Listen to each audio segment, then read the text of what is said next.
I'd like to thank President Trump for his very warm hospitality. I'm very happy to visit him in Washington following our first meeting, which was at the G20 summit in Hamburg in July. We had a wide-ranging exchange in the Oval Office and then over lunch. We reaffirmed the robust and enduring partnership between Singapore and the United States over the last 51 years.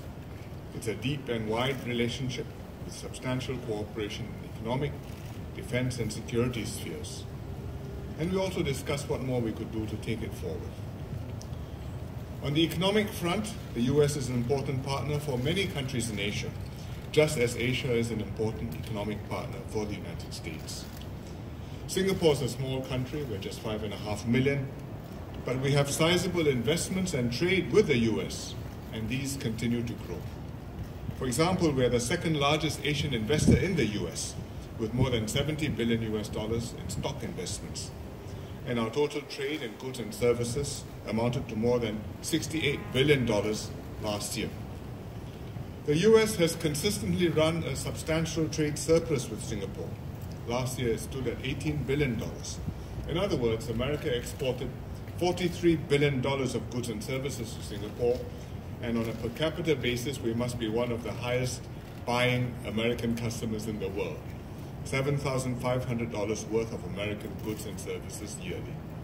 iPhones, pharmaceutical products, tires, golf clubs, financial and consultancy services. I mean the sticks, not the associations. And I discovered recently, looking at my sports shoes, that my New Balance shoes, which are very good, are made in the US, probably in New England. And of course, we buy Boeing jets. President Trump and I just witnessed a signing between Singapore Airlines and Boeing for SIA to purchase 39 Boeing aircraft worth $13.8 billion. It's a win-win for both sides. It will further modernize SIA's fleet and also support many American jobs. Our defense ties are very strong. Singapore supports a military presence in Asia. Since 1990, we have hosted USAF and Navy aircraft and ships on rotational deployments. We thank the US for hosting more than 1,000 Singapore military personnel each year in training detachments in the United States. We have forces at Luke Air Force Base in Phoenix and in Marana, also in Arizona, at Mountain Home Air Base in Idaho, at Grand Prairie in Texas, and in Fort Sill, Oklahoma, where I spent 3 months many years ago. In fact, our Chinooks and military personnel in Grand Prairie were deployed to assist in the Hurricane Harvey disaster relief operations, and we are glad to have been of some help to our very gracious hosts. We have a close partnership too on security cooperation, including transnational security, terrorism, and cybersecurity. Singapore has lent early and consistent support to the Defeat ISIS coalition.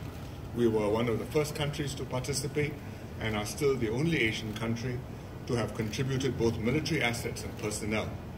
And as I told President Trump when we met, Singapore will extend our existing deployment to the operation into 2018 for an additional year. President Trump and I naturally discussed the situation on the Korean Peninsula. We strongly oppose the nuclearization of the Korean Peninsula as it affects the peace and stability of the region. And like the US, we condemn the DPRK's dangerous provocations. These pose a serious threat to regional and international peace and stability. I shared with President Trump what Singapore has done to pressure and to isolate the DPRK, going beyond UN Security Council resolutions. But there's no quick and easy solution. Pressure is necessary, but so is dialogue. The US will need to work with others, including China, South Korea, and Japan, and Russia, to resolve the issue. President Trump will be visiting China in a few weeks' time as part of his first visit to Asia. Singapore, like many other countries, watch your relations with China very closely. It's the most important bilateral relationship in the world. China is the US's third largest export market for both goods and services. For agricultural exports, it's the second largest. They buy soybeans, grains, and cotton, as well as farming machinery. And I'm quite sure that as their incomes go up, they'll buy more and more good American beef. I express my hope that the US will be able to maintain a stable and constructive relationship with China, engaging each other at the highest levels, building trust, establishing institutional mechanisms. Good US-China relations will benefit the region and the world. They will enable countries in the Asia-Pacific, including America and China themselves, to enjoy regional stability, peace, and prosperity. Finally, I look forward to seeing President Trump again in Vietnam and the Philippines next month to attend the APEC and ASEAN and East Asia Summit meetings.